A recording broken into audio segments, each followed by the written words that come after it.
आप सभी को मेरा प्रणाम। आप सबका फिर से स्वागत है हमारे इस यूट्यूब चैनल जिसका नाम है ज्ञान मैथमेटिक्स।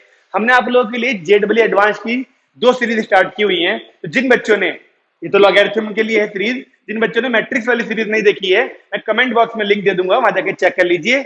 और इन सीरीज को ज्यादा से ज्यादा बच्चों तक शेयर करिए। हम हर सीरीज में एक ही क्वेश्चन लेके आएंगे ताकि वीडियो ज्यादा बड़ी ना हो। अगर वीडियो अच्छी लगे तो कमेंट जरूर करिएगा। आपके कमेंट से ही हमें पता चलता है कि वीडियोस कैसी बन रही हैं। चलिए देखिए, एक क्वेश्चन लगा, ये पार्ट 2 है लॉगरिथम का, ठीक है। ये क्वेश्चन दे रखा है बहुत बढ़िया सा, 6 प्लस लॉग, ये पूरी वैल्यू टू द बेस 3/2। और ध्यान से देखिए, रूट के अंदर जो वैल्यू यहाँ पर है, फिर उसी रूट के अंदर एक बार फिर से, उसी रूट के अंदर एक बार फिर से, यानी कि ये वैल्यू इनफाइनाइट टाइम रिपीट होते जा रही है। और ये आप देख रहे होंगे, इसमें मैंने ऑप्शंस नहीं दिए क्योंकि ये जेडब्ल्यू एडवांस्ड में सब्जेक्टिव क्वेश्चन आया था, यानी कि आपको इसको सॉल्व करके दिखाना ही पड़ेगा कि आंसर क्या आ रहा है। अब क्योंकि हमको लॉग की बेसिक प्रॉपर्टीज पता होनी चाहिए, उसके लिए मैं आई बटन डाल दूंगा, वहां पर चेक कर लीजिएगा मेरी वीडियोस जो बनी हुई है लॉग की प्रॉपर्टीज की।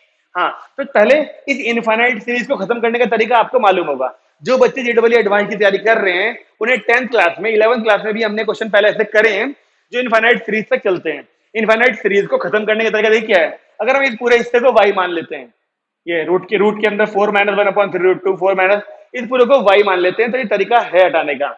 चलिए, हमने लेट करा y इज इक्वल टू ये रूट वाली वैल्यू, तो एक 1/1 रोक लिया जाए। अब एक रोकने के बाद जो फिर से यहां पर बन रहा है, उसको फिर से हम लोग y अगर लिख दें, तो ये तरीका आपको पता होना चाहिए। अगर आपको ये तरीका नहीं पता, यानी कि आपने 11th-12th को ठीक से नहीं करा, तो फिर जेडब्ल्यू एडवांस्ड में दिमाग नहीं चल पाएगा। तो पहले समझिए, अगर ये वाली y की वैल्यू यानी जो थी, ये मैंने जो लेट की थी पूरी, अगर मैं वापस इस जगह पुट कर दूं, तो ये चीज पूरी बन जाएगी इनफाइनाइट सीरीज तक। तो इनफाइनाइट सीरीज को खत्म करने का तरीका होता है ये, जो चीज रिपीट हो रही है ना, आप उसको y मान लीजिए और फिर एक वैल्यू हटा के बच्चे को फिर से y लिख दीजिए, ताकि वो सीरीज चलती रहे तो कोई फर्क ही नहीं पड़ेगा y से। अब y को सॉल्व करना है, यानी मैं केवल इस हिस्से को सॉल्व करना चाह रहा हूँ जो रिपीटेशन वाला था, तो उसके लिए पहले स्क्वायरिंग करते हैं। लीजिए y² इक्वल टू, तो 4 - 1/3√2y ये बचेगा। अब क्योंकि ये क्वालिटी इक्वेशन बनने वाली है, तो अगर इसको इधर ले आए और फिर सिंप्लीफाई करें, अब सिंप्लीफाई करने वाला काम तो आप सब भी जानते हैं, तो ये बनेगा y² प्लस y/3√2 माइनस का 4 बराबर 0। अब इसको एलसीएम लें, सिंप्लीफाई करें, उसको सॉल्व करने के बाद दो वैल्यू आएंगी हमारी। उन दोनों में से हमें एक, अब क्योंकि ये स्प्लिटिंग ऑफ मिडिल टर्म है, वो आपको सॉल्व करना आता है, मैं डायरेक्ट इसकी वैल्यू यहां पर लिख रहा हूं ताकि हम कॉन्सेप्ट को समझ लें, ना कि ये 9th-10th वाले पे टाइम खराब करें। यहां से y की वैल्यू जा रही है 3√2, ये आई है हमारी y, यानी कि क्वाड्रेटिक इक्वेशन को सॉल्व करने के बाद दो वैल्यू। हाँ, हालांकि हमारी दो वैल्यू आई होंगी, उन दोनों में से एक नेगेटिव होगी, नेगेटिव वाली को हमें स्किप करना पड़ेगा क्योंकि ये रूट के अंदर वाली वैल्यू नेगेटिव तो आ ही नहीं सकती है, तो पॉजिटिव वाली वैल्यू हमने कंसीडर कर ली 8/3√2। अब अगर हम वापस क्वेश्चन पे आए, 6 प्लस लॉग के बेस में था 3/2 और फिर ब्रैकेट के अंदर था 1/3√2 और ये पूरी वैल्यू हमने y मानी हुई थी, यानी जो कि है इनटू में 8/3√2, ये लिखिए, देखिए 8/3√2। अब बस हमें इसको सिंप्लीफाई करना है, इसको सिंप्लीफाई करते हैं हमारा आंसर आ जाएगा।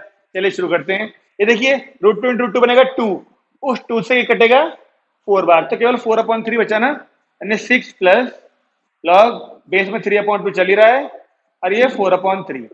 अब हमें, सॉरी, ये 3 3 9 भी हो जाएगा, तो 4/9 आएगा यहाँ पर। अब ये 3/2 और ये 4/9 में आपको कुछ लिख दिख रहा है लॉग की प्रॉपर्टीज, हम इसको स्क्वायर और इसको स्क्वायर लिखें, 2 का स्क्वायर और 3 का स्क्वायर, तो पूरा स्क्वायर यहाँ ला सकते हैं हम। तो ये दिखेगा कुछ ऐसे, देखिए 2 लॉग बेस में 3/2 और ये बन जाएगा हमारा 2/3, क्योंकि ये दोनों वैल्यू रेसिप्रोकल है दूसरे की। तो अगर मैं इसको उल्टा कर दूं, देखिए 2 लॉग ये 3/2 ऐसे कैसा, अगर मैं इसको 3/2 करूं तो मुझे इसकी पावर -1 लिखनी पड़ेगी, और ये -1 फिर से इसकी पावर 1 के चक्कर में आगे आएगी, तो क्या ये ऐसा बनेगा, देखिए 6 - 2 लॉग बेस में भी 3/2 और साथ वाली वैल्यू भी 3/2। क्या आपको लॉग की प्रॉपर्टी पता है कि जब लॉग के साथ वाली वैल्यू और बेस दोनों सेम होते हैं तो ये वैल्यू 1 हो जाती है, यानी ये पूरा हिस्सा अब 1 हो चुका है, और ये 1 होने का मतलब 6 - 2 जो कि बचा केवल 4, और यही इस पूरे का आंसर होना चाहिए। तो बताइए कैसा लगा आपको ये पार्ट। अगर कुछ नई चीज सीखने को मिली हो तो कमेंट बॉक्स में जरूर लिख के बताइएगा कि हाँ सर वीडियो अच्छी थी, और अपने 2-3 दोस्तों तक शेयर करिए। बहुत जल्द आपसे मिलेंगे फिर से अगले यानी पार्ट 3 में इसके। तब तक के लिए अपना ख्याल रखिए और नमस्कार।